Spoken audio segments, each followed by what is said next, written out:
Voilà, bonjour à toutes et à tous, bonsoir plutôt et bienvenue dans cette nouvelle émission. On est mercredi, vous le savez, tous les mercredis, j'ai de la chance, je reçois quelqu'un dans mon salon, quelqu'un qui m'explique un peu la vie, sa vie, en tout cas une partie de l'économie. Ce soir, c'est Aurélie Mazière. Comment ça va bien, Aurélie? Ça va très très bien, je suis ravie d'être là. Eh ben moi aussi. Alors j'étais en train de lui dire, hein, je vais rien vous cacher, j'étais en train de lui dire que, en fait, si je l'avais croisé aujourd'hui, je l'aurais pas reconnu parce que sur la photo de l'écran d'attente, elle est complètement différente. Écoutez, j'espère qu'on m'a pas envoyé sa sœur ou un truc comme ça. Bon, écoutez, vous êtes sûr, vous êtes bien Aurélie Mazière, hein? Ouais, c'est Hein. l'avantage d'être une femme, on peut jouer avec sa coiffure. Oui, enfin, c'est l'avantage d'avoir des cheveux. Alors ça, c'est pas une histoire de femme ou d'homme, c'est l'avantage d'avoir des cheveux. En tout cas, je suis ravi de vous recevoir. C'est très sympa. En fait, on va rien vous cacher. En fait, c'est Astrid Dao, qui est votre. Elle est quoi par rapport à vous? On est toutes les deux chargées de développement au niveau des premières Nouvelles-Aquitaine, et donc on a la Voilà. même fonction, mais on travaille en binôme. Voilà, en complémentarité. Et en fait, Astrid m'a écrit en me disant voilà, on fait ça, etc. Est-ce que vous pourriez en parler? Ben, j'ai dit le mieux, ça va être de venir en parler dans mon salon. Et puis, c'est chose faite aujourd'hui. Donc, je vous remercie d'être. Parce que ça, il y a du travail hein, en amont. Il ne faut pas croire, les gens, ils ne viennent pas comme ça, les mains dans les poches. Donc, Aurélie, elle s'y est collée. Elle a rempli le petit questionnaire. Et puis, vous allez voir, on a largement de quoi passer une heure. Elle, je sais que ça la tracasse de savoir si on y passera une heure. Moi, je vous dis qu'on y passera une heure sans aucun souci parce qu'il y a de la matière et de la matière intéressante. Alors on va commencer. Avant ça, je voulais juste vous rappeler, déjà m'excuser pour la semaine dernière, puisque je devais recevoir Alexandra Brousseau. Elle était là, elle était dans ce salon. Malheureusement, il y a eu la panne d'Internet mondiale, et bien sûr, ils n'ont pas fait d'exception pour nous, donc on n'a pas pu faire l'émission. La deuxième chose extrêmement importante pour les gens qui ont l'habitude de suivre l'émission, c'est qu'Astrid, elle est assise dans un nouveau fauteuil. Ouais, c'est le nouveau fauteuil. C'est pas Astrid, c'est Aurélie. C'est Aurélie, c'est pas Astrid, ça commence bien, mais je suis un mufle, ça, tous les gens qui me connaissent le savent. Aurélie est assise dans le nouveau fauteuil, elle inaugure ce nouveau fauteuil parce que je trouvais que dans l'autre, les gens, ils n'étaient pas super bien installés. Là, ça va, on est plutôt. Moi, je suis pas mal. Hein, Peut-être c'est que je plus. vais rester 2 heures. Ben écoutez, on va voir. S'il faut rester 2 heures, on restera 2 heures. Voilà. Une dernière chose, les règles, vous les connaissez. On a le droit, et je vous encourage à poser des questions. Je vois qu'il y a déjà des gens qui sont là. Si vous pouvez vous faire connaître, eh ben c'est très bien. Envoyez-nous un petit message. Déjà, envoyez-nous un petit message pour nous dire qui vous êtes. Envoyez-nous un petit message pour dire si vous entendez bien le son. Donc je disais, vous pouvez poser des questions, c'est recommandé. Vous pouvez témoigner hein, si vous faites partie des personnes qui ont été accompagnées. Si vous faites partie des premières dans d'autres départements, allez-y, témoignez. Par contre, c'est pas parce qu'on est sur Internet qu'il faut se laisser aller. Hein. Bien évidemment, au moindre dérapage, tac, je vous dégage. Voilà, tout simplement, je vous dégage de là. Parce que il faut quand même être poli, gentil. Voilà, les invités, eux, sont gentils, sont polis. Allez, on va commencer. Aurélie, alors, on va le dire tout de suite, vous n'avez jamais regardé cette émission maintenant, au moins connue jusqu'aux confins de mon quartier. Donc, vous ne savez pas trop comment ça se passe, mais au moins vous êtes Tous les honnête. mauvais élèves. Mais non, mais non, mais non. Aurélie, on commence toujours cette émission par une présentation de l'invité parce que ben, derrière les fonctions ou avant les fonctions, avant les postes, il y a une personne. Donc moi, j'aimerais bien savoir qui vous êtes. Alors, je vais vous lancer, je dirais, vous êtes infirmière de formation. Ouais, je suis infirmière de formation, mais j'ai quitté quand même l'hôpital depuis 2010, donc Ouais. ça date un petit peu. Mais je pense que j'ai toujours cet ADN-là quand même. Lequel ADN? L'ADN de l'infirmière. Je sais pas, celles qui sont infirmières doivent savoir de quoi je parle. Mais oui, il y a C'est sans quoi? De doute s'occuper des gens, un côté voilà, il y a empathique, un sans doute côté ce de sauver le côté-là monde? où je suis pas si loin finalement Hmm. de ce que je faisais avec Ouais. oui, l'aide finalement, Ouais, l'aide. Hmm. l'empathie. Et je n'ai pas choisi une carrière complètement opposée non plus. Si c'est pas indiscret, pourquoi on quitte un métier comme celui d'infirmière? Parce que ça, c'est un vrai sujet d'actualité. Aujourd'hui, il y a de moins en moins, enfin, on a de plus en plus de difficultés à recruter du personnel soignant, ou médical ou paramédical. Vous, vous êtes parti, donc ça fait un petit moment. Mm. Pour quelle raison? Ouais, ça fait déjà plus de 10 ans et je crois que les problématiques, malheureusement, n'ont pas beaucoup évolué, en tout cas pas dans le bon sens. Mhm. Moi, j'ai quitté vraiment parce que j'ai eu l'impression que j'exerçais plus mon métier comme j'avais envie de l'exercer, c'est-à-dire que alors je prenais en charge beaucoup de patients beaucoup trop de patients, on va dire, et que du coup, j'arrivais pas à leur donner. Vous étiez libéral, non? Vous étiez à Non, l'hôpital? non, j'étais à l'hôpital. D'accord. Mais on avait beaucoup de gens en soins palliatifs, notamment dans le Mm. service dans lequel je travaillais, et je rentrais à la maison avec une culpabilité de ne pas m'être occupée d'eux comme j'aurais pu D'accord. m'occuper d'eux, avec aussi beaucoup de stress, d'avoir oublié des choses. Voilà. Mm. Donc vraiment, je ne pouvais plus rester dans cette ambiance-là. Et quitte à partir, alors j'ai choisi une voie différente. On va dire. Vous êtes chef d'entreprise aujourd'hui, on va en parler. Vous êtes parti pour créer votre boîte? Non. D'accord. J'ai été de nouveau salariée pendant pratiquement 10 ans. Qu'est-ce que vous avez fait? Où j'étais formatrice. Alors, Ah. j'étais dans l'informatique hospitalière. Oui. Donc je suis restée dans le milieu hospitalier. Mais je formais le personnel à utiliser des logiciels de soins, le personnel des hôpitaux. Et puis ensuite, je me suis occupée de la coordination de la formation dans cette même structure d'informatique hospitalière qui s'appelle le CILPC. Ah oui, le CILPC, ouais, que je ça. connais tout à fait. Alors Aurélie, il y a déjà des gens qui sont là et qui disent qu'on n'entend pas assez Aurélie. Donc, faut que Alors je peut-être crie. elle parle pas assez fort. J'ai monté le son. Mario, je vois que tu es là. Christelle Monnery, très bien, bienvenue. Est-ce que vous l'entendez mieux quand elle parle maintenant? Alors j'espère que c'est mieux, mais je vais pousser un peu la voix. Voilà, il faut qu'elle pousse un peu la voix et surtout bien parler en face du micro, parce qu'avec ces micros, dès qu'on décale, hop, c'est terminé. Oui, je dirais une question par rapport à l'entrepreneuriat, c'est-à-dire que aujourd'hui vous êtes chef d'entreprise, vous n'avez pas eu la tentation de partir de l'hôpital pour être libéral? Infirmière libérale? Ça vous a pas tenté? Ça vous a pas du tout traversé l'esprit? Si, ça m'a traversé l'esprit. Alors mais j'ai eu envie de faire complètement autre chose. Donc j'ai eu cette opportunité de faire de la formation. Et puis, comme j'étais dans la fonction publique, j'avais la possibilité de prendre une disponibilité Ah oui, pour oui, tester. c'est important ça, ouais. Ouais, c'est important. Et donc j'ai pu tester ce métier-là et finalement j'ai adoré et je suis restée. Je suis restée dans ce domaine-là, mais oui, le libéral m'a traversé l'esprit. Oui. Il n'a fait que traverser l'esprit. Visiblement, c'est mieux. Hein. Bon, c'est super. mieux, Aurélie. Donc, il faut continuer à parler fort comme ça.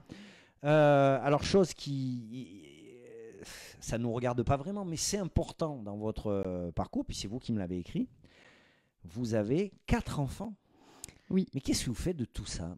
C'est fabuleux quand même. Qu'est-ce que vous faites de 4 enfants? Ils ont quel âge ces enfants? Moi, j'en fais rien. Elles font leur vie. Je dis elles parce que j'ai 4 filles. Que des filles. Ouais, c'est ça. Elles ont 2 ans, 9 ans, 13 ans et bientôt 15 ans. Ça n'a jamais été un frein à l'esprit d'entreprise d'avoir ces enfants? Parce que là, 2 ans, donc ça fait pas très vieux. Ou alors vous vous êtes dit... non, c'est autre chose, je fais autre chose, c'est pas le problème, je suis pas qu'une maman, je suis pas... Alors moi, je me suis jamais posé cette question du frein et de me dire non, je suis une maman, je vais pas pouvoir créer. Finalement, il faut avouer que c'est quand même des contraintes, bonne journée bien quand sûr. même. Et après, il faut quand même savoir s'entourer aussi de personnes qui prennent le relais, de nounous, de grands-parents. C'est important ça, parce que moi, je suis persuadé que, alors quand c'est possible, mais qu'un projet de création d'entreprise ne peut être qu'un projet de couple.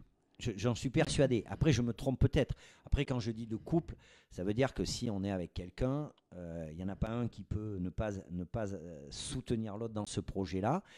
Vous partagez ça ou c'est une idée encore de Bruno Cadras? Non, enfin, de mon expérience. Après, je dis pas que c'est la science absolue, mais en tout cas, oui, moi, il a fallu que je me sente soutenue dans ce projet de création et que je sente que il n'y aurait pas de reproches ou de non-dits par rapport à tiens, ce soir t'es pas rentré, ou ce week-end il faut bien que je travaille encore un petit peu, ou oui, c'est un projet. C'est très important ça. On en parlera sans doute dans vos activités, mais je pense en plus, comme ce sont des femmes d'abord que vous accompagnez, c'est quelque chose qui doit être abordé à un moment donné, j'imagine. Oui. On va en parler. Bon, Mario, c'est super. Merci. Et merci pour le son.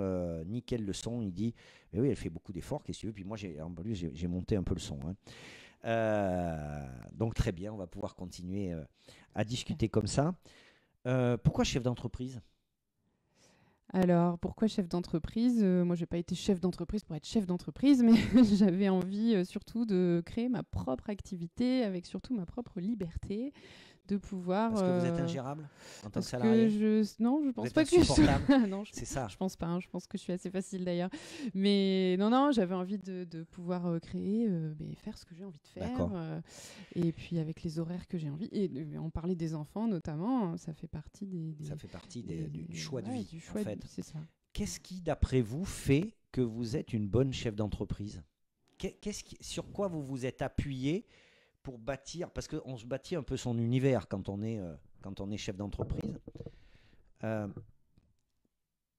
aussi, vous allez nous le dire dans ce que vous apportez aux personnes qui viennent vous voir, mais il faut on a beaucoup de doutes quand on crée une entreprise, mais on doit avoir aussi quelques certitudes. Qu'est-ce qui fait que vous saviez, en tout cas vous espériez que ça allait marcher? Sur quoi vous pouviez vous appuyer sur vous-même? C'était quoi? Alors, bon, après, ça fait partie aussi de mon métier et des choses que je sais de moi, mais je crois que je me connais bien déjà. Je connais bien mes talents et là où je suis, où j'ai des qualités. Alors, c'est quoi? Et c'est quoi? Notamment tout ce qui est de l'ordre, bien sûr, de mon métier, de ma profession. Ça, c'est. Vous ne nous avez pas dit encore ce que vous êtes. Non, on va en parler. On va en parler. Elle est charcutière. Voilà, elle est à son compte. Elle tue des vaches Pourquoi et des moutons toute la journée. Non, c'est pas ça, mais ok. Oui, et puis dans ma personnalité, mais c'est aussi mon métier. Donc évidemment, ça, c'est des points forts, que. Mais c'est que quoi je dans bien votre chez personnalité? moi. C'est quoi? C'est que vous êtes tenace, c'est que vous êtes têtu, c'est que vous êtes organisé. Alors, je pense que quand on est infirmière, on est organisé. Alors, ça, je sais pas si c'est mon point le plus fort, mais D'accord. par contre, je sais que c'est un point faible pour le coup. C'est un point faible, l'organisation. D'accord. Ouais, c'est vrai que quand on est infirmière, alors je Il me savais semble, m'organiser dans mon travail, mais par contre, c'est quand même pas mon point le plus fort. Et pour le coup, je pense qu'il faut se faire accompagner là où on a D'accord. des points faibles. D'accord. Moi, mon point fort, je pense que c'est quand même l'endurance, j'ai envie de dire. Je pense Ouais. que je fais beaucoup de sport d'endurance, je pense que ça m'a aidé. La ténacité, oui. La volonté, la motivation, je pense que je me suis jamais mis de limite, alors que ce soit au niveau sportif ou professionnel. D'accord. Qu'est-ce que vous faites comme sport? Je fais de la course à pied, mais je fais du très très long. Ah bon? Vous faites du marathon? Marathon, 100 km, Non. 24 Non. heures. Il m'est arrivé de faire quelques Dieu. épreuves de ce style-là et ça m'a beaucoup Surprenant, aidé cette dans la création de l'entreprise. Hein. Oui, des expériences comme ça où on souffre, où on a des moments où ça va moins bien et se dire que dans un parcours d'entrepreneuriat, c'est la même chose. Visiblement, elle a le moral. Hein. C'est quelqu'un qui ne se laisse pas déstabiliser comme ça. Vous faites quoi alors? C'est quoi votre métier? Alors, j'ai plusieurs facettes dans ce métier-là. Moi, j'ai fondé l'agence ERA, qui est un organisme de formation dans lequel, pour l'instant, je suis seule et j'exerce du coup le métier de formatrice, forcément. Donc, je forme en entreprise, surtout sur des thématiques autour de la cohésion des équipes, autour de la motivation des collaborateurs, des types de personnalités, du coup. Donc, c'est pour ça que je dis c'est mon métier aussi. Donc, heureusement que je me connais bien, puisque du coup, j'aide les autres à mieux se connaître et à mieux travailler ensemble. Je fais du coaching professionnel et je fais des bilans de compétences. Donc, c'est un peu lié au coaching. Et je fais aussi de l'intelligence collective. C'est-à-dire que je suis facilitatrice en intelligence collective. Donc, voilà, 4 casquettes un peu différentes, mais très liées quand même. Ça serait bien, moi, que je bénéficie d'une prestation d'intelligence individuelle pour développer, mais s'il y a quelque chose à développer, c'est pas sûr. On en a un petit peu parlé au début. Moi, coach, j'en vois à tous les coins de rue. Ouais, honnêtement. moi aussi. Alors, j'en ai même vu sur Groupon. C'est-à-dire, si on veut être coach, on va sur Groupon, on achète, ça fait un peu bonus. Bien sûr, je vous provoque un peu, je sais bien que vous, c'est pas le cas. Mais c'est quoi un coach aujourd'hui? J'avoue que je ne sais pas. J'en vois partout, mais je ne sais pas. Il y a un problème avec ce terme parce qu'il n'est pas du tout encadré par aucune législation et que tout le monde l'utilise pour le sport. Hein, oui, un coach sportif notamment, bien sûr, c'est connu. Mais le coaching professionnel, d'abord, c'est exercé par des personnes qui sont formées, qui sont certifiées. C'est des formations quand même assez longues sur plusieurs mois, voire plusieurs années. On se forme régulièrement. C'est quoi, en tout cas en entreprise, alors on peut l'axer sur différentes spécialités. Moi, en tout cas, je m'occupe plutôt d'accompagner des cadres ou des collaborateurs. Ça peut aussi sur des thématiques autour de la motivation, c'est-à-dire comment aider les personnes à retrouver la motivation au travail notamment, comment gagner aussi, enfin comment améliorer ses relations. Et du coup, c'est quoi être coach? C'est utiliser toute une palette d'outils qu'on peut connaître et qu'on peut apprendre pour aider la personne à atteindre ses objectifs. C'est déjà l'aider à définir des objectifs précis. Ça, c'est le départ. Ensuite, voilà, on va utiliser nos outils pour l'aider à atteindre ses objectifs. Mais il y a aussi, évidemment, tout un apprentissage d'une posture, d'une écoute, d'une empathie, d'une bienveillance qui s'apprend hein, finalement. Il ne suffit pas d'être infirmière. Mais oui, c'est un vrai métier et on fait partie. On a aussi une fédération de coachs, d'ailleurs qui est assez bien développée sur Limoges et qui recense les coachs qui sont formés, certifiés et qui peuvent se dire coach professionnel. Quoi. Très bien, mais j'en sais un petit peu plus. Hein. Bon, voilà, après, si j'ai besoin, je viendrai vous voir au moins. Je sais que vous êtes une coach professionnelle. Il faut tester le coaching peut-être pour savoir ce que c'est. Aurélie Mazière, aujourd'hui, travaille pas mal. Hein, oui. Travaille plutôt pas mal. Et c'est toujours une bonne nouvelle quand quelqu'un qui lance une entreprise travaille bien, puisque vous avez lancé votre structure en 2020. Oui. Donc ça, c'est super. On le disait là aussi un peu en aparté. En fait, on a fait une émission avant. Voilà, pour que vous ne soyez pas surpris, on a fait l'émission avant, puis là, on refait. Beaucoup de gens qui créent une entreprise, notamment dans le consulting d'ailleurs, enfin au sens large du terme, hein, oublient un peu qu'il y a toute une partie commerciale parce qu'il faut bien gagner de l'argent. Aurélie Mazière est une bonne commerciale. Comment elle fait sa clientèle ? Alors, je ne saurais pas dire si je suis une bonne commerciale, je pense pas, mais par contre, le bouche à oreille, tout simplement, commence à bien fonctionner. Et du coup, je pense que c'est en tout cas, dans ce milieu-là, je pense que c'est vraiment la meilleure des publicités. C'est important hein, pour les gens éventuellement qui vous écouteraient. Je vois qu'il y a des gens qui écoutent, ils ne posent pas de questions. Ben, il va falloir en poser à un moment donné quand même, parce que je ne vais pas inviter les gens ici pour qu'ils nous expliquent comment ça fonctionne si vous ne posez pas de questions. Bon, je vous le dis, je ne vous le dirai pas plusieurs fois. Hein.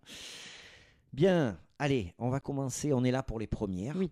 Les premières, alors vous allez nous expliquer ce que c'est et peut-être commencer par une erreur que j'ai fait moi. Je ne vais pas du tout vous mettre en opposition à quoi que ce soit.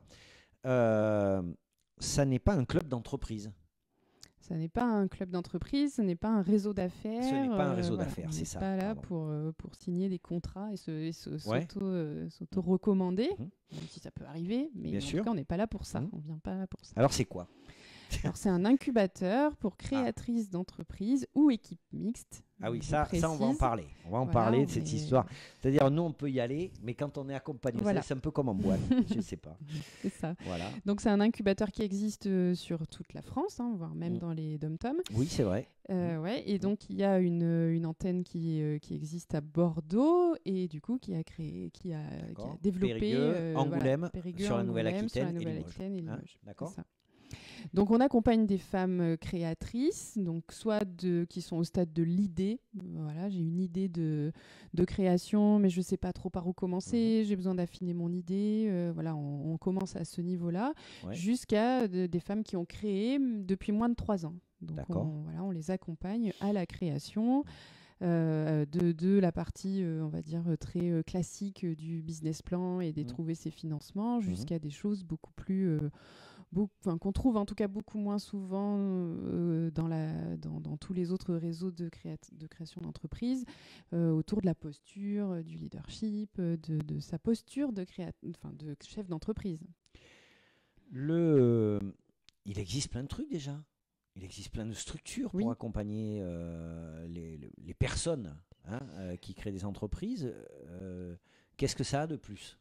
Oui, il en existe plein d'ailleurs avec lesquels on travaille. Du coup, il n'y a pas d'opposition. Enfin, en tout cas, nous, on n'y voit pas d'opposition. On y voit plus de complémentarité parce que ça a de plus, c'est qu'on s'adresse quand même principalement à des femmes et qu'on a quand même quelques problématiques particulières. Alors, on y est, les enfants. Moi, ça me fait toujours plaisir. D'ailleurs, je vous le dis, c'est une semaine...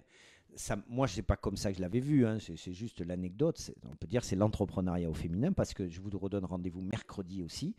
Il y a 2 émissions cette semaine et mercredi, c'est Maude Bonardet qui est chef d'entreprise aussi. Qu'est-ce que vous avez donc comme spécificité pour faire des réseaux comme ça? Pourquoi ça ne peut pas fonctionner? Alors ça peut fonctionner, mais dans des systèmes d'accompagnement traditionnels. Expliquez-moi. Mais parce que je crois que nous les femmes, on se met. Hein. Je dis pas que la problématique vient de l'extérieur. Je pense qu'elle vient beaucoup de nous déjà en interne. On se met beaucoup de freins. À la création, on en parlait tout à l'heure. Est-ce que être maman et être chef d'entreprise, c'est compatible? Est-ce que je vais être bien vue par ma famille, par mes parents, par mon mari, par mes amis si je rentre tard le soir? Est-ce que je vais savoir me vendre? Est-ce que je vais savoir vendre des choses, c'est-à-dire vraiment demander de l'argent? Et pour le coup, on s'est rendu compte que c'était vraiment un frein très féminin et qu'on ne s'autorisait pas certaines choses que vous, les hommes, heureusement, tant mieux pour vous, vous dépassiez beaucoup plus facilement. Non, alors, après, on n'est pas là pour faire un débat sur homme-femme. Moi, je ne vous cache pas, Aurélie, que je suis effaré et déçu. Pas par vous, hein, loin de là. Mais je ne comprends toujours pas, mais parce que sans doute je suis un garçon et que je ne suis pas très intelligent, je ne comprends pas comment les femmes peuvent avoir cette idée d'elles-mêmes. J'ai beaucoup de mal. Je ne comprends pas qu'en 2021, moi je travaille dans un univers, alors je ne vais pas dire quoi, mais dans le médico-social, la grosse majorité des personnes avec qui je travaille sont des femmes. Les directrices générales sont des femmes. Voilà, enfin, je me questionne encore, et peut-être vous avez des réponses à me donner. Comment en 2021, on peut encore être une femme et se dire... Alors, que des hommes disent, comme on peut l'entendre en ce moment, hein, dans les informations, certaines personnes, que les femmes, elles ne savent rien faire, elles n'ont pas de cerveau, etc., je peux l'entendre. Mais comment les femmes peuvent-elles encore aujourd'hui traîner ce genre de croyances sur elles-mêmes? Comment c'est possible?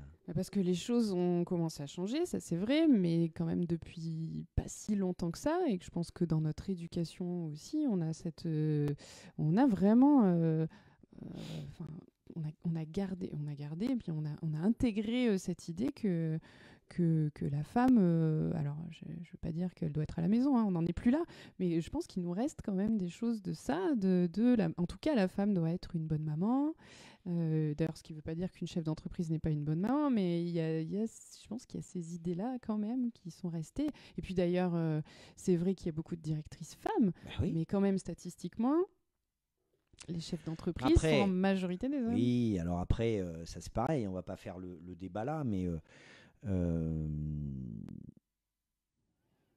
si un certain nombre de femmes ne se pensent pas assez compétentes ou assez fortes ou assez soutenues pour postuler sur ces postes-là, ça n'arrivera pas.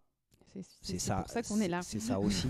C'est donc, vraiment. Non, mais c'est très intéressant parce qu'effectivement, le discours dit aussi, enfin, le discours que vous tenez, c'est pas un discours d'opposition, c'est de dire, nous, peut-être, on considère qu'on a un peu plus de mal, etc. Ce qui n'empêche pas qu'on est des gros bourrins, je suis d'accord. Voilà, des fois on ne traite pas les gens comme il faut, que ce soit des femmes ou des hommes d'ailleurs. Hein, c'est pas... Oui, après l'idée c'est pas de faire des généralités ou de mettre ni les hommes ni les femmes dans des cases. Et la preuve, moi il m'a semblé quand j'ai créé que j'avais pas ces freins-là en tout cas. Mais du coup c'est pour ça que c'est intéressant aujourd'hui d'accompagner des femmes qui pourraient avoir ces freins-là. Vous dites d'ailleurs, c'est assez... vous dites valoriser les mixités. Hein, donc c'est intéressant, c'est pas non plus valoriser la femme, c'est valoriser les mixités, ça dit bien ce que ça veut dire. Vous dites accompagner de façon bienveillante et exigeante. Ça aussi, moi je trouve ça assez intéressant parce que bienveillant, là pour le coup, c'est pas quelque chose que j'entends souvent dans la bouche des hommes. Hein, quand on parle professionnel, j'entends pas beaucoup, ça veut pas dire qu'on n'est pas bienveillant, non, hein, mais je l'entends pas beaucoup. Et alors vous dites... le souhait du réseau est de changer petit à petit le monde entrepreneurial pour une économie durable, mixte, avec plus de diversité, de sens et d'utilité sociale. C'est-à-dire que là aussi, on essaie d'extraire un peu de cette démarche quelques valeurs qui seraient a priori, valeurs et postures un peu plus féminines. J'ai pas envie de tomber dans des clichés. Voilà, j'essaie de mesurer les mots, mais je ne pense pas dire qu'il y ait des valeurs. c'est quoi peut-être un monde de brut ou de choses comme ça. Ça, forcément, que ce soit. On parle du monde entrepreneurial, on parle pas forcément du monde des hommes. Hein. Oui, c'est ça. Voilà, c'est pour ça. Je veux pas tomber dans un cliché qui dirait qu'il y a des valeurs féminines ou qu'il y a des valeurs masculines. Mais c'est vrai que si on amène cette mixité-là et cette égalité, certainement sans doute un jour homme-femme dans l'entrepreneuriat, on ose espérer. C'est quand même l'objectif des premières que de changer le monde, quoi, et de changer la vision. Oui, rien que ça. Moi, j'ai de la chance. Je reçois que des gens qui ont des ambitions extraordinaires. C'est vrai, j'ai de la chance. La femme est l'avenir de l'homme. Ça fait un moment, moi. Ça fait un moment quels sont mes avenirs. Ouais, enfin bon. Vous avez 4 enfants. Oui. Vous avez une entreprise. Qu'est-ce qui fait qu'à un moment donné, vous vous retrouvez à la tête de ça ? Vous avez du temps, vous vous ennuyez chez vous. C'est pas, non. Vous avez trop de temps de libre, c'est ça. Du sport en plus. Ouais, non, évidemment, je trouve pas le temps de m'ennuyer. Mais comme je vous disais tout à l'heure, c'était vraiment moi, mon idée de départ. D'abord, je voulais vraiment travailler sur tous les aspects dont j'ai parlé tout à l'heure. Donc, faire du coaching, faire de la formation. En interne, où je travaillais, c'était pas d'actualité. En tout cas, ça se positionnait pas encore comme une chose très importante. Donc, j'ai pris le parti de dire, ok, si on veut pas de moi en interne, je vais créer. Et puis, j'ose partir, même si ça se fait pas du jour au lendemain. Il y a quand même eu un temps de réflexion. Oui. J'ai intégré les premières, moi déjà, en tant que participante. Et puis j'ai rencontré plein de femmes notamment qui avaient créé et qui ont été un peu des modèles aussi. Et je me suis dit, si elles y arrivent, pourquoi pas moi. Mais j'avoue que ça a été assez simple, en tout cas dans le dépassement de mes potentiels blocages. Enfin, ça a été assez simple. Je dis pas que tout est simple, mais ça l'a été. Mais pourquoi prendre la tête de ça ? C'est ça, la question, c'est ça. Vous êtes quand même, vous avez des choses à faire. De la tête pourquoi de vous première investir sur ce collectif-là ? En général, vous savez comment on est, quand on est, les garçons. Et on prend ce qu'on a à prendre d'un point de vue individuel et puis après on laisse les autres s'arranger avec le collectif. Oui, d'abord parce que la place était vacante, que Juliette Eugénie, qui était chargée de développement l'année dernière, est partie pour elle aussi développer son entreprise. Elle nous a proposé avec Astrid du coup un binôme. Donc c'est bicéphale. Ouais, c'est ça. Alors on n'aurait pas, je pense, je parle à la place d'Astrid, mais pour en avoir parlé avec elle suffisamment de fois, je pense qu'on n'aurait pas accepté seul. D'accord. Et là, l'idée d'être deux, du coup, on divisait quand même aussi le temps, les tâches. À deux, on est quand même plus intelligente. C'est le principe de l'intelligence collective. Donc, on a aussi chacune nos réseaux, nos approches, nos visions différentes. Et puis, pourquoi ? Parce qu'on avait trouvé dans ce groupe vraiment une belle énergie, en tout cas, qu'on avait envie de nous porter avec nos personnalités à nous. Et puis, ça nous fait aussi connaître plein de gens. C'est bénévole ? Non, c'est un petit peu rémunéré. D'accord. Non, mais c'est pas grave, hein. Ça nous fait pas vivre, ça compense un peu le temps passé. Mais c'est bien, c'est pas ni bien ni mal, mais on est dans une approche professionnelle, et dans une approche professionnelle, on peut pas toujours compter que sur la bonne volonté des gens. Oui, non, mais tout à fait. D'accord. Donc elle vous dira pas qu'elle prend 5 000 par mois pour faire même pas par an. 2 réunions. non, bien sûr. Astrid. Non, c'est Aurélie. Aurélie, mais on pense à Astrid. Je vais y arriver, mais je ne la connais pas en plus. C'est ça qui est terrible. Elle doit être en train de faire des cours de yoga. C'est ça que Bon, Aurélie, je ne me tromperai plus après, c'est promis. Aurélie, je vous avais demandé de voir avec des adhérentes ou des participantes si elles pouvaient faire passer des petites vidéos pour mettre un peu dans notre émission de ce soir. Il y en a une qui l'a fait. Je vous propose, si ça veut bien marcher, de l'écouter, puis on en discute après. Bonjour, je m'appelle Christelle Sardin, je suis ébéniste et restauratrice en mobilier d'art. Je suis actuellement en train de créer mon atelier en zone de Romanée à Limoges et j'ai décidé d'intégrer le programme des premières pour son dynamisme et les valeurs qu'il incarne, à savoir l'entraide, l'écoute, le conseil, ce dont on a terriblement besoin lorsqu'on est en train de s'installer pour la première fois notamment. Donc, j'invite toutes les futures entrepreneuses et entrepreneuses à nous rejoindre.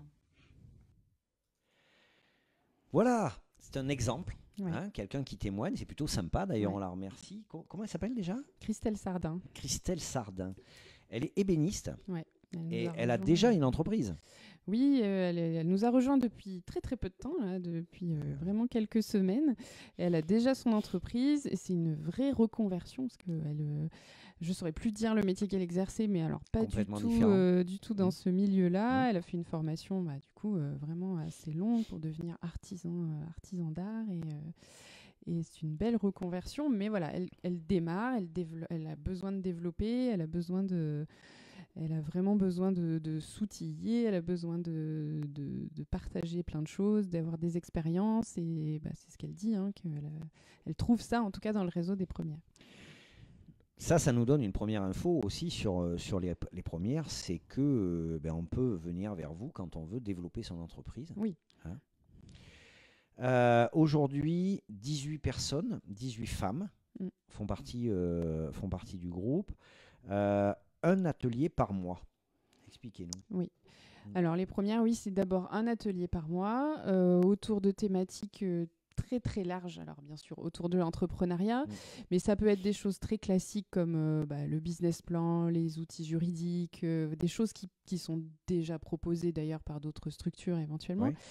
Ouais. Mais surtout, on va essayer vraiment de proposer des choses un peu différentes qui ne sont pas proposées ailleurs. Alors cette année, on a fait par exemple du tri numérique, apprendre à organiser son ordinateur. Et pour l'avoir suivi en même temps que co-organisé, en tout cas, ça m'a été très utile. Ouais. Vraiment, j'ai été auditée il n'y a pas longtemps en tant qu'organisme de formation. Vous savez, on est obligé de subir Calliope. Et je remercie d'ailleurs Nathalie Redon qui fait partie des premières. Nathalie Redon qui est une spécialiste du rangement. Et qui nous avait proposé cet atelier. Et vraiment, ça a été super. On a fait des ateliers autour de la communication digitale par exemple. Après, ça peut être on a fait la prise de parole en public, la prise de parole tout court d'ailleurs. Voilà, des ateliers qui sont sur des thématiques très variées. Quand c'est comme ça, vous faites intervenir des gens ou c'est vous qui faites tout le contenu Alors, on fait intervenir des gens, sauf... Alors, la partie communication, par exemple, c'est Astrid qui l'a animée, puisqu'elle est professeure de yoga et aussi spécialiste de la communication. Ils ont tous les talents. C'est ça. Donc, ça, elle l'a animée. Nathalie Redon fait partie du réseau des premières et nous a proposé aussi une animation. Donc, on peut aussi se servir de nos propres ressources en interne. Bien sûr. Mais il y a des personnes comme... je pense à la prise de parole en public, c'est Fred Claveau qui est coach professionnel aussi, mais aussi coach en prise de parole, notamment sur les TEDx, qui est venu nous l'animer. On peut aussi faire intervenir, bien sûr, des experts extérieurs. Café Chouquette, attention là, c'est quoi ? Alors ça, donc tous les mois, on a un atelier dont je viens de vous parler et un café chouquette qui est donc en fait une rencontre, alors du coup plutôt conviviale autour d'un petit déjeuner en principe, une rencontre en entreprise, alors plutôt ciblée sur l'entrepreneuriat féminin. La plupart du temps, on va plutôt dans une entreprise créée par une femme, mais pas donc une entreprise qui existe déjà depuis quelques temps, qui a du coup la possibilité de nous faire partager son expérience, son évolution, et de la chef d'entreprise en elle-même et de l'entreprise. Notamment cette année, on a pu aller dans l'entreprise ADN 87. Oui, je l'ai invitée d'ailleurs. Je l'ai invitée, Cathy Meunier, qui est passionnante, et qui a une expérience de dingue et une réussite de dingue. Voilà. Donc, qui a pu, en présence du sous-préfet d'ailleurs, qui a pu nous partager son expérience et aussi tout ce qui n'a pas marché, parce que ça arrive quand même. Après, on peut aussi aller dans une entreprise masculine, on va dire, ou en tout cas gérée par un homme, mais plutôt avec des valeurs, en tout cas, qui favorisent la mixité. Mais toujours, tous les mois, une rencontre en entreprise et un atelier. Qu'est-ce qu'elles viennent chercher, ces femmes ? Est-ce qu'elles viennent chercher de la technicité ? Est-ce qu'elles viennent chercher de l'écoute ? Est-ce qu'elles viennent... on a l'habitude de dire, à mon avis, un peu facilement qu'on veut sortir de son isolement. Elles viennent chercher quoi? Eh bien, tout ça, je crois. Je crois qu'elles viennent d'abord chercher une entraide voilà, autour de leur père, en fait, et de personnes qui leur ressemblent et qui auraient des choses à partager. J'ai vraiment l'impression qu'elles viennent pour ça, d'abord. Et une fois qu'elles y sont, en fait, elles ont toujours envie de... On parle de technicité... notamment, ça va faire le lien avec le programme sans doute, mais de plus en plus, là, on a envie de développer cette partie-là de technique, de l'entrepreneuriat. Et elles viennent chercher de l'écoute aussi. Christelle Monnery, vous la connaissez? Non? Oui, un petit peu. Un petit peu. Elle nous dit, les premières, c'est un lieu d'échange, d'expérience et de bonnes pratiques dans la joie et la bonne humeur. Voilà, tout est dit. C'est ça? Tout est dit. Merci Christelle. Ouais, voilà, c'est ça en fait. Elle la connaît ou alors elle lui a donné de l'argent. Non, Christelle fait partie des premières depuis, je sais plus. Dis-moi si je me trompe, Christelle, mais je sais pas si c'est sa première ou deuxième année. D'accord. Et du coup, elle a créé aussi son entreprise. Enfin, elle a une entreprise et elle est aussi salariée, donc D'accord. elle Qu'est-ce qu'elle a comme entreprise? Eh ben, du coaching professionnel, bien sûr. D'accord. Alors, elle est coach professionnelle, mais pour des adolescents plutôt ou des jeunes qui auraient besoin de trouver leur voie. Donc, elle accompagne sur de l'orientation scolaire et professionnelle. Donc, D'accord. Et elle est aussi salariée, du coup, et elle cherche... alors, même ça lui va... Enfin, je crois, hein, Christelle, arrête-moi encore une fois si je me trompe, mais le combo salariat-entrepreneuriat fonctionne bien pour elle, en tout cas. Mais comme toutes les entreprises, hein, elle a besoin d'outils. Oui, et puis ça peut être un choix de vie à un moment donné, hein, d'être moitié-moitié ou un tiers de tiers. Alors Christelle, elle dit deuxième année, coach en orientation scolaire et évolution professionnelle. Écoutez, merci Christelle, vous en profiterez pour nous dire si vous entendez bien le son. Hein, moi, c'est mon obsession. Hein. On verra son petit C'est tellement intéressant ce que dit Aurélie. Hein, je me suis pas trompé. Oui, hein. C'est ça. C'est tellement intéressant. Elle écoute même plus. Elle dit que de toute façon, je vais l'appeler Astrid. Donc, ça y est, elle se dit celui-là, c'est pas la peine. Très bien. Donc, si vous pouvez me faire un retour sur le son, c'est super. Une dernière question par rapport à ça. On vient chercher, on vient écouter, on vient participer. Est-ce qu'on s'en va ou est-ce qu'on reste derrière pour aider les autres ?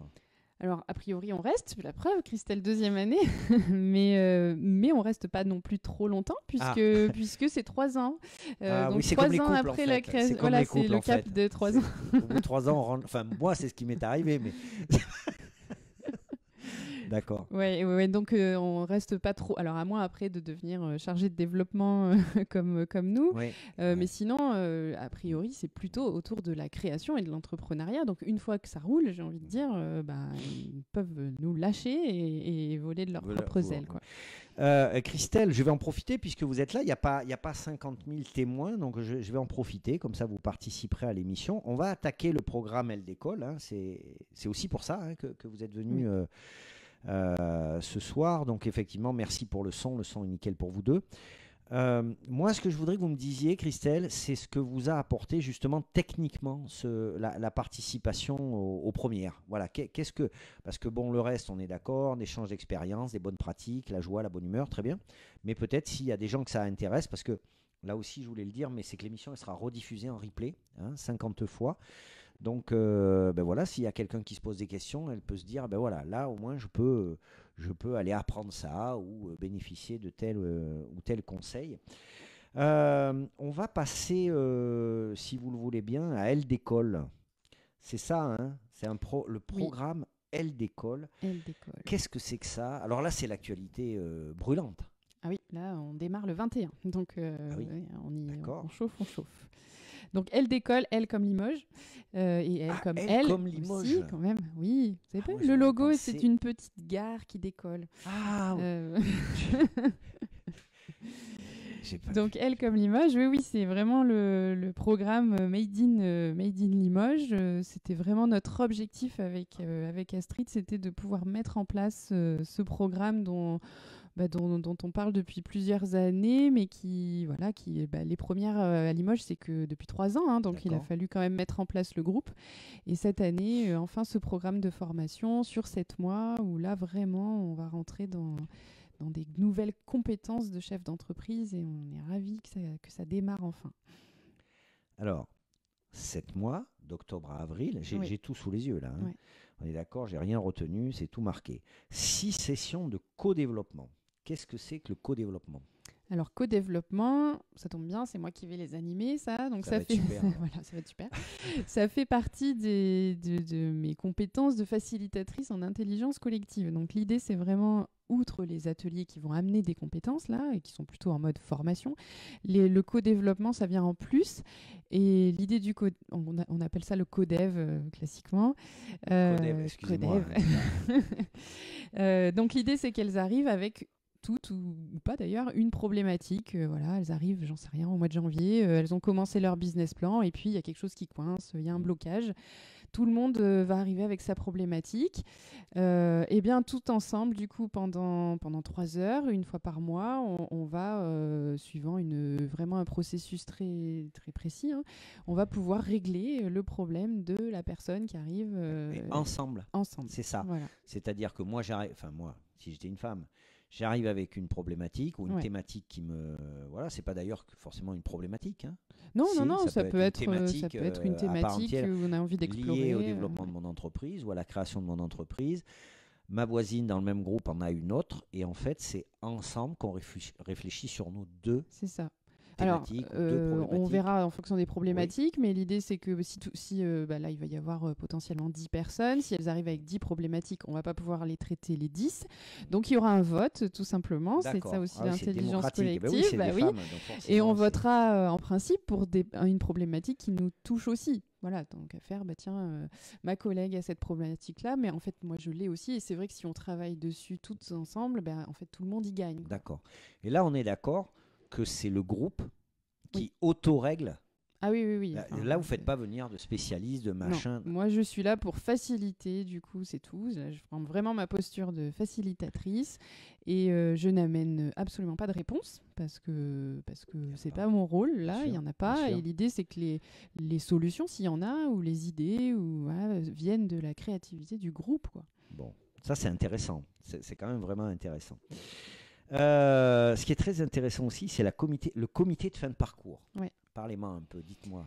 Oui, on a souhaité mettre un petit peu un point final, on va dire, au parcours de façon un peu officielle en proposant un passage en comité.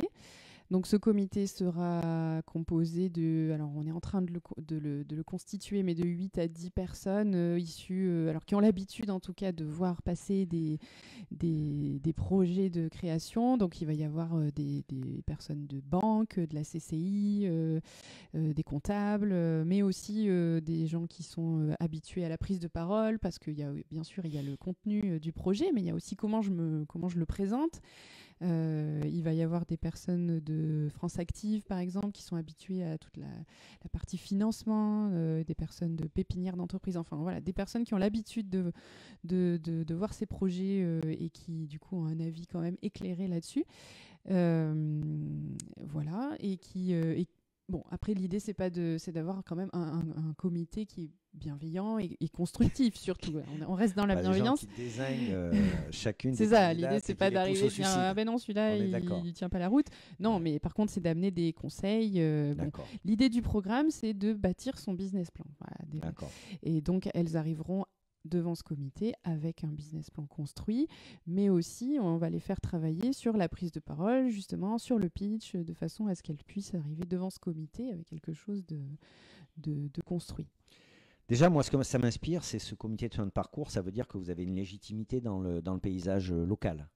Ouais, et ce comité se tiendra à la CCI, d'ailleurs, qui est du coup partenaire et qui nous propose... On a les mêmes partenaires. Ah oui. Cette émission est sponsorisée par la CCI de la Haute-Vienne et la CCI de la Creuse. D'accord, donc ok, il reste quelques places. Oui, il reste 5 places. Donc, il reste 5 places. Et donc, d'accord. Vous pouvez encore vous inscrire. Ok, et donc il y a une participation. Oui, alors il y a une participation financière de 250 € pour les 7 mois, la totalité des ateliers, le comité, qui n'est pas, ce qui n'est pas énorme. Ce qui n'est pas énorme. Et puis, enfin, après, on le sait, quand on a vraiment commencé son entreprise, c'est qu'à un moment donné, pour qu'on avance dans la vie de l'entreprise, à un moment donné, il faut investir. C'est ça. Il y a des fois des investissements qui rapportent. Ça, et celui-là, c'est le principe même. Alors, Christelle nous dit, ce que les premières ont pu m'apporter personnellement, c'est la motivation supplémentaire pour poursuivre ma création d'entreprise. Graines de réussite. Donc c'est son entreprise. Voilà. Et des infos très utiles en termes de gestion, de communication, d'outils. Tout seul, on va plus vite. À plusieurs, on va plus loin. C'est mon cas, je pense. Très bien. Vous voyez, non seulement on a du monde qui regarde et qui écoute, et on a du monde qui participe. Donc, Christelle participe pleinement. On va dire un tout petit mot sur un autre programme. C'est le French Tech Tremplin. Alors, qu'est-ce que vous pouvez m'en dire? C'est pas vraiment un autre programme, mais c'est pas un programme, mais j'ai tout faux. Ouais.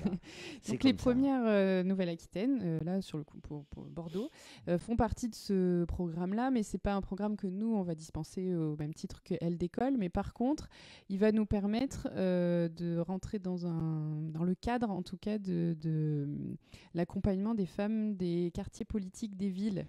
Ah oui, d'accord. Et on est soutenu aussi par la préfecture dans ce cadre-là. On salue Monsieur Morcy qui est parti, sans dire au revoir, mais bon, c'est pas grave. Alors, on salue surtout Madame Sophie Rex qui nous accompagne beaucoup depuis le début des premières, qui est déléguée à l'égalité homme-femme. Et en fait, ce qui est intéressant et ce qu'il faut savoir, c'est que ce programme-là sera accessible du coup gratuitement. Enfin, en tout cas, la prise en charge financière est faite du coup pour toutes les femmes qui font partie des quartiers politiques de la ville de Limoges. Aussi pour favoriser l'entrepreneuriat dans ces quartiers-là. Très bien, et il y en a bien besoin. Oui. Il y en a bien besoin. On va passer à quelque chose, on va passer, voilà, on y est, on a lancé l'écran sur les adhérentes actuelles. Oui. Alors tous les logos n'y sont pas, mais vous allez peut-être pouvoir nous les présenter un petit peu. On peut prendre un peu de temps pour les présenter. Donc, je sais pas, lesquels vous viennent en tête. Il y a quoi? Donc, il y a Christelle. Il y a Graines de réussite. Déjà. Donc, qui fait de l'orientation, de l'accompagnement à l'orientation scolaire. Voilà. C'est ça. Donc, voilà, elle en a parlé. Donc, elle accompagne des jeunes, des adolescents qui se cherchent un peu, qui ne savent pas trop vers d'adolescents. Il y a un gros marché. Normalement, elle devrait bosser, mais bon. Il y a un gros marché, oui, elle fait peut-être le boulot des... Ça, alors, je sais pas. Déjà, ne me mettez pas en difficulté par rapport à l'éducation nationale, parce que je peux même plus sortir quand il fait nuit, tellement il y a des gens qui veulent m'assassiner. Alors, on n'en parle pas. Donc, non. On n'en parle pas, mais en tout cas, il y a des besoins pour avoir des appui ados à la maison. L'excellent travail de l'éducation nationale. Voilà, exactement. C'est ça. C'est beaucoup mieux formulé. Ensuite, qu'est-ce que vous Donc, avez qu'est-ce qu'on a d'autre? Alors, je crois. C'est difficile quand on demande de faire j'ai plus la liste des vous logos. Avez plus la liste. Je vois Marché Rêve là qui est en train de passer. Marché Rêve. Qui est.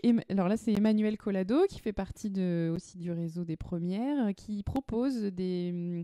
Alors, je voudrais pas dire de bêtises, mais qui propose des marches en pleine conscience. Donc, elle nous propose. Parce que j'aime bien marcher, puis là, conscience, j'en ai pas trop. Bon, voilà. D'accord, mais c'est alors là, par contre, c'est ouvert vraiment à tous. Elle aussi, elle est salariée à côté et elle commence juste là à proposer ses marches les week-ends plutôt. Souvent, c'est les samedis ou les dimanches. Plus pratique que le mercredi ou le mardi. Ouais, bon, ça pourrait, mais elle propose ça. Comme elle travaille à côté, voilà, donc elle propose des marches. Il va falloir qu'elle m'explique ça. Artea, je vois. Artea, c'est quoi? Artea, c'est Christelle Sardin, du coup, qu'on a vu tout à l'heure et qui est artisan ébéniste. D'accord. Du coup. DDSY. Alors ça, c'est Sabrine. Sabrine qui est designer d'intérieur, qui travaille beaucoup, notamment avec le secteur médical, ou en tout cas, elle design beaucoup de cabinets de dentistes, notamment. C'est vraiment son cœur étonnant, ça. Notamment, je sais qu'elle a fait des plafonds, des super plafonds. Elle a raison, pour les dentistes. parce que les dentistes, ils ont de l'argent. Ouais, et puis quand on y est, on regarde le plafond et on n'a pas trop le besoin pour oublier la facture. Aussi. Le bonheur, y avait quelque chose avec le bonheur en soi, c'est Laure Gressier qui propose des massages, des relaxations au bol tibétain. Alors là, pour avoir pratiqué avec elle, c'est magique. Vraiment, elle propose des week-ends aussi de retraite, on va dire, dans lesquels voilà, elle s'oublie de tout. Elle vous masse, elle fait de la relaxation. Je comprends pourquoi c'est calme. C'est vrai. Depuis qu'elle est là, depuis qu'Aurélie est arrivée, moi je me sens différent. Vous voyez, je me sens un peu. C'est ça mon point fort en termes de personnalité. Mais c'est ça, je sais pas. On sent bien qu'il y a une atmosphère. Alors il y a quelque chose avec marqué blanche. Il y a quelque chose avec marqué blanche, on n'a pas plus d'infos. Un logo, non, ça vous dit rien, mais après, bon, c'est pas. Bon, en tout cas, on va pas tous les faire. Là, ça défile. Vous les avez à l'écran. Nous, alors, je vais pas dire nous. Moi, je les vois pas très bien parce que, comprenez, à mon âge, même avec les lunettes, ça ne marche pas. Alors qu'Aurélie, elle-même de loin, elle y voit extrêmement bien parce qu'elle n'a pas ce problème d'âge. Merci. Donc, il y a 18 adhérentes à Limoges. Oui. Hein. Il y a 83 adhérentes en Nouvelle-Aquitaine. Il y a tous les âges. Alors, sur la Nouvelle-Aquitaine, oui, à Bordeaux, ils arrivent à avoir quand même beaucoup de projets de start-up, notamment de jeunes femmes. Nous, à Limoges, je ne dirais pas qu'on n'a pas de jeunes femmes, mais la moyenne d'âge est un petit peu plus élevée parce qu'on a beaucoup de personnes en reconversion professionnelle. Ça, c'est important.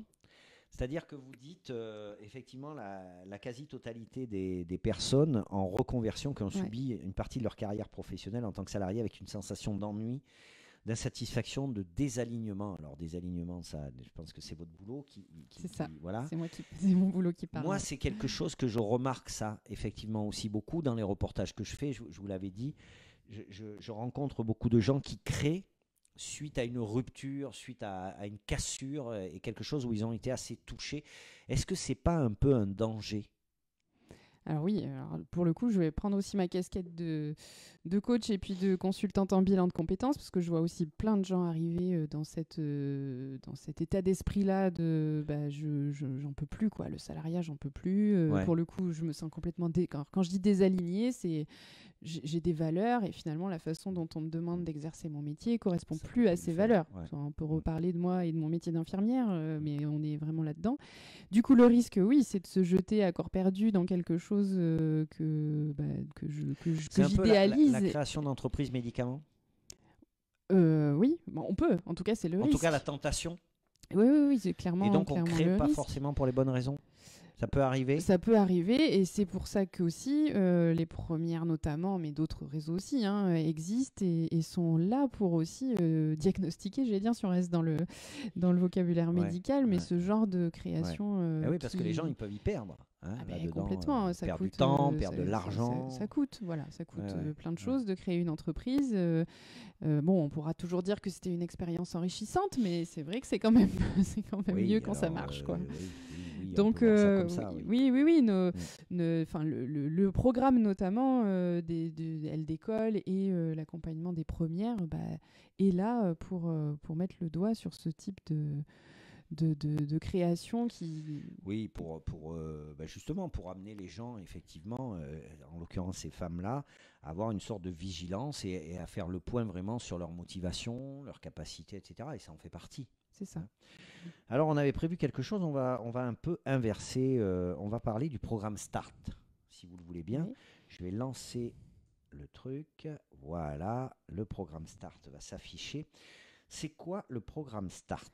Alors, le programme START, il a eu lieu déjà au mois de juin, mais l'idée, c'est de le pérenniser. Donc, il va revenir bientôt, à Limoges l'année prochaine. Il a eu lieu au mois de juin. Donc voilà. Bon, là, on l'a loupé. On vous en parle, mais c'est fini. C'est ça, c'est fini. Mais certaines ne l'ont pas loupé quand même. Voilà. On avait du monde. Donc, le programme START, lui, dure 2 jours seulement, j'allais dire. Mais il est pas aussi complet, évidemment, que Elle décolle. Mais il est là pour tester son idée, quoi. Voilà, on a justement... c'est un peu un incubateur ou une entreprise d'entraînement un peu. Oui. Là, vraiment, le public, c'est j'ai une idée, vraiment une idée vague. De quelque chose qui peut-être un jour deviendra une entreprise, mais j'ai envie de la tester. J'ai envie de la tester avec des gens. Les gens qui animent le programme sont là pour, là aussi, sont vraiment des personnes qui sont très expérimentées dans l'entrepreneuriat, qui ont l'habitude de voir des projets et qui ont l'habitude de voir si ça va tenir la route ou pas. Mais enfin, en 2 jours, évidemment, on n'a pas le temps de tout explorer. Mais l'idée, c'est vraiment, voilà, je teste.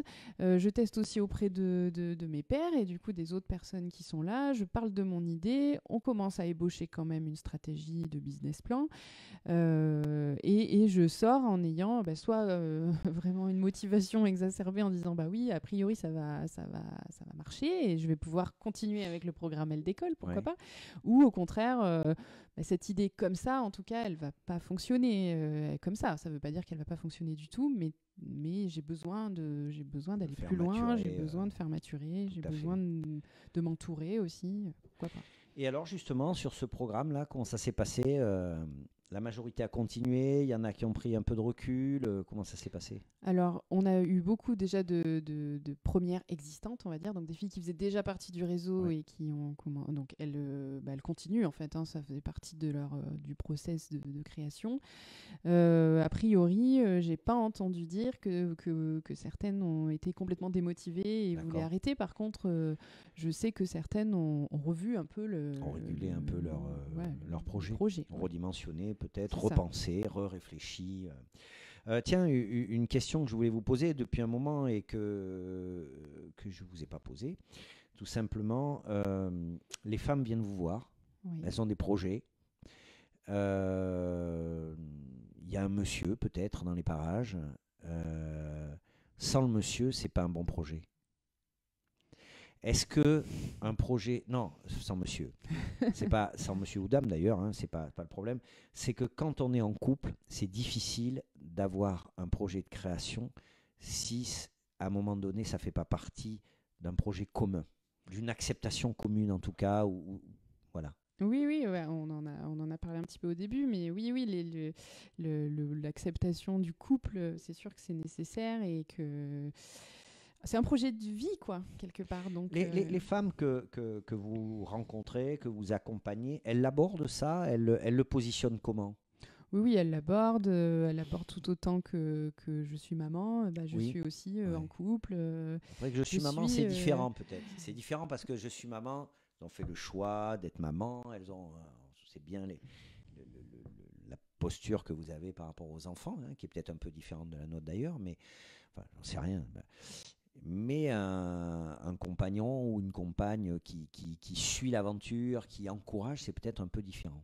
Non, mais ça change tout. Enfin, clairement, je pense que ça change tout d'avoir un soutien, ne serait-ce que psychologique. Peut-être que la personne, c'est pas du tout son cœur de métier, peut-être qu'elle y connaît rien, mais avoir quelqu'un qui à la maison soutient, qui motive, qui est fier, quoi. On a besoin tous de reconnaissance. Bah oui, je pense que clairement, ça change beaucoup. Allez, on va passer à l'avenir, je dirais. Alors là, à l'écran, vous ne le voyez pas, mais il y a le site, en fait. J'ai fait une capture du site. Je fais le malin, maintenant que je sais à peu près comment ça marche. Donc, je fais un truc, je suis allé sur le site, je capte ça, c'est animé. Ça fait pro, quoi. Qu'est-ce que vous voulez, c'est comme ça. C'est quoi l'avenir du réseau? C'est pas du réseau, d'ailleurs, des premières à Limoges. Alors, l'avenir, déjà, c'est encore Astrid et moi l'année prochaine, a priori. C'est une bonne nouvelle. C'est une bonne nouvelle. Bon, on voit ce programme se développer, on a envie d'aller au bout quand même. Bien sûr. Donc, en tout cas, on ne sent pas d'épuisement de votre part, bien au contraire. Non, on est très motivés l'une et l'autre, même si nous aussi, il faut qu'on arrive à aussi bien équilibrer nos activités, parce que voilà, de temps en temps, on a besoin de se remotiver l'une l'autre, se dire, ouh là là, attends, tu vas trop loin. Voilà. D'accord. Donc ça, c'est pour la partie chargée de développement, on va dire, et la vision, c'est qu'on arrive déjà à pérenniser ce programme Elle d'école, le programme Start dont on parlait tout à l'heure, qui puisse avoir lieu au moins une fois par an, pourquoi pas au printemps, l'été, et puis Elle d'école tous les ans aussi. On a vraiment envie que ce programme devienne peut-être même une référence pour toutes les créatrices qui ont envie d'entreprendre, quoi. Et puis évidemment, on a envie de développer et d'accueillir toujours de nouvelles adhérentes, bien sûr. Vous dites aussi accueillir des projets à fort potentiel d'emploi. Oui, alors ça, c'est la vision, ça fait partie des valeurs des premières tout court, hein, pas forcément Nouvelle-Aquitaine. C'est vrai que ça fait partie des... Alors, pas des critères de sélection, parce qu'il n'y a pas de critères de sélection, mais des objectifs. Mais plutôt, aujourd'hui, on a plutôt des entreprises, des filles hein, ou des femmes qui créent plutôt en entreprise individuelle, qui créent leur emploi. On a une ou deux qui ont une vision un petit peu plus grande, on va dire, ambitieuse, bien qu'il n'y ait pas de petits projets. Oui, mais c'est pas ça, bien sûr. L'ambition et la vision, c'est quand même d'accueillir de plus en plus de femmes qui pourraient créer de l'emploi sur le territoire. Ouais. En parlant d'emploi, alors c'est pas une question piège, hein, c'est que j'y pense au fur et à mesure. On est dans une période assez particulière où les employeurs, beaucoup d'employeurs disent on n'arrive pas à recruter. Quelle est votre vision là-dessus ? Est-ce que vous en discutez des fois d'ailleurs avec les personnes que vous accompagnez ? Est-ce que les gens sont mal au travail ? Est-ce que le sens du travail a changé ? Vous, quelle est la vision ? En plus, vous faites des bilans de compétences. Oui, alors là, donc vous êtes pile poil dedans. C'est plus mon métier. Sans dire que vous avez des vérités, parce que je pense que c'est multifactoriel. Ouais. Mais quelle est votre vision ? C'est juste entre nous comme ça. Hein. Oui, là pour le coup, je reprends un peu ma casquette ça doit bien vous aider, la casquette, on va aussi, dire. Ouais, c'est ça. Ma vision, moi, ça m'amène du business. Voilà. Alors ça, c'est une vraie vision de chef d'entreprise, hein, vous savez. Donc bienveillante et tout, mais bon, ça amène du business, c'est super. Très bien. Non, bien sûr que non. Oui, bien sûr, mais pour le coup, je pense que l'effet Covid y a joué aussi. Hein, en tout cas, moi, les personnes que je reçois, notamment sur les bilans de compétences, je sens quand même des personnes qui ont pris le temps de se poser à un moment où on avait le temps, hein, où on avait que ça à faire que de se poser et de se dire mais c'est quoi le sens de mon métier notamment, c'est qu'est-ce que je fais le matin quand je me lève, quel est l'intérêt de ce que je fais, est-ce que ça correspond à qui je suis, à qui j'ai envie d'être, donc oui, je pense que ça a exacerbé, en tout cas, la période a exacerbé peut-être des choses qu'on n'avait pas le temps encore de se poser comme question. Ouais. On se pose des questions, mais entre se poser des questions et puis ne plus travailler, ne plus postuler, vous voyez, c'est... Ouais, alors moi je rencontre pas de gens qui veulent plus travailler ou qui veulent pas postuler, puisque s'ils viennent me voir, c'est quand même que justement ils ont dans l'idée par contre de changer de carrière. Continuer un cheminement. Ouais. Mais pour le coup, ceux qui postulent plus ou qui veulent plus travailler, qui veulent plus ou qui peuvent plus, hein, je pense que c'est déjà ça. Hein, c'est que là on en est à un stade de vrai mal-être. Vous voyez ça. Bah oui, hein, je pense que le burn-out, je ne l'ai pas vécu personnellement, mais je vois pas mal de gens. Mais ça, je peux vous le dire, moi j'ai vécu. Ouais, c'est qu'on a un niveau d'énergie qui est proche du zéro, quoi. C'est clair. Postuler, c'est quand même, c'est très demandeur d'énergie. Il faut arriver quand même à avoir une certaine confiance en soi, en ce qu'on dégage, et c'est hyper compliqué. D'accord. Bon, on a bientôt fini. Je vous dirai combien de temps ça fait qu'on discute ensemble, vous qui aviez peur de pas arriver à 1 heure. On va juste rappeler, avant de se quitter, Elle décolle. Donc il reste de la place. Ouais. Comment on fait pour se positionner ? Comment on fait pour avoir plus de renseignements ? Alors déjà on peut nous appeler. Je pense que il y a les numéros de téléphone. Il y a tout là. Vous allez voir, c'est du top. Voilà, du top. donc soit Astrid, soit moi. Ouais. Il y a aussi une adresse mail, Limoges, les premières. Voilà, donc là vous pouvez avoir toutes les infos. Et puis sur la page, alors on a une page Facebook, on a une page LinkedIn, on a un site internet. Donc là vous allez voir le programme et il y a un lien tout simplement pour s'inscrire. Pour s'inscrire, il faut avoir une idée ou il faut avoir démarré quelque chose ? Alors, on n'est pas obligé d'avoir démarré. Il faut avoir une idée. Il faut avoir une idée déjà quand même un petit peu avancée, un petit peu éclairée, parce que du coup on attaque directement quand même par... alors il y a un atelier au démarrage sur la posture entrepreneuriale et puis après on attaque directement dans le vif du sujet. Donc, la deadline, c'est le 15 octobre ? Alors le 15 octobre, c'est la soirée de lancement. Donc j'attends toujours l'invitation. J'ai pas d'invitation, je sais pas. Écoutez, une invitation VIP. Voilà, VIP en ce qui me concerne. Donc on n'a pas mis de deadline. D'accord. Après les gens ils peuvent, parce que comme ça va être en replay, si jamais quelqu'un voit ça à un moment donné. Le 20, c'est encore possible. En tout cas, le premier atelier est le 21. Ça coûte rien d'appeler, puis de se renseigner, puis après vous voyez. Oui. Non, mais il n'y a pas de souci. On est au bout, Aurélie. On a quasiment fini. Il ne reste plus que la dernière question. Surprise, la question La surprise. question surprise. Bon, alors, si vous voulez, en fait, le principe de la question, c'est qu'il faut que je la réfléchisse pendant l'émission parce que je ne la connais pas au début. D'accord. Vous m'écoutez Au départ, je posais des questions. Si, je vous écoute. Je fais que ça. Après, je suis un garçon. D'accord. Donc, hein, j'écoute, mais pas tout. Mais vous, je vous ai écouté. J'ai bu vos paroles.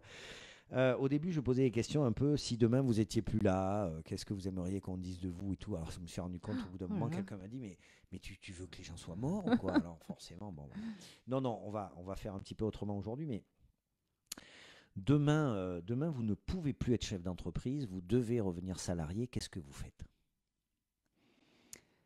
Alors, j'ai plein d'options. Je pourrais revenir à l'hôpital, mais c'est pas mon choix là. D'accord. Non, je pense que je tenterai, je reviendrai salarié, j'ai pas de problème avec le salariat. Je pense que je tenterai dans ce que je fais actuellement, c'est-à-dire. Et il n'y a pas dans l'absolu quelque chose où vous diriez, bah, si j'avais une deuxième vie, je ferais ça. Non, mais moi je fais ce moi, que par j'aime. exemple, si je pouvais avoir une deuxième vie, vous savez ce que j'aimerais faire? J'adorerais faire de la théologie. Alors que je suis pas du tout croyant, hein, mais j'adorerais passer ma vie à faire de la théologie. Vous n'avez pas de... Mais non, mais moi tout ce que j'ai voulu faire, je l'ai fait. Donc une femme comblée. Là, je vous dis, c'est... Donc non, je pense que je continuerai dans la même voie, mais en tant que salarié, mais avec un peu de frustration quand même, je pense. Un peu de frustration. Ouais. Écoutez Aurélie, en tout cas, ça a été un plaisir de vous accueillir ici. Vous voyez, finalement, ça s'est bien passé. On a fait 1h10. Le temps passe 1h10. très vite. Donc, c'est important de prendre le temps. Et je crois que, franchement, vous avez très bien expliqué. J'espère que des gens vont vous contacter. En tout cas, on va essayer de faire la promo. On va distiller l'information. Rendez-vous le 15 octobre donc pour la prochaine étape. Et puis, n'hésitez pas, appelez, demandez des renseignements, réfléchissez. Vous savez, c'est important d'aller au bout de ces projets. Voilà, allez le confronter, voilà, vous direz bonjour de ma part à Astrid que je ne connais pas, que j'ai nommé plusieurs fois mais que je ne connais pas. Et puis, quant à moi, je vous dis à la semaine prochaine. Non, d'ailleurs, je ne vous dis pas du tout à la semaine prochaine. Je vous dis rendez-vous mercredi à 19h, toujours dans ce salon. On va parler d'entrepreneuriat au féminin là aussi.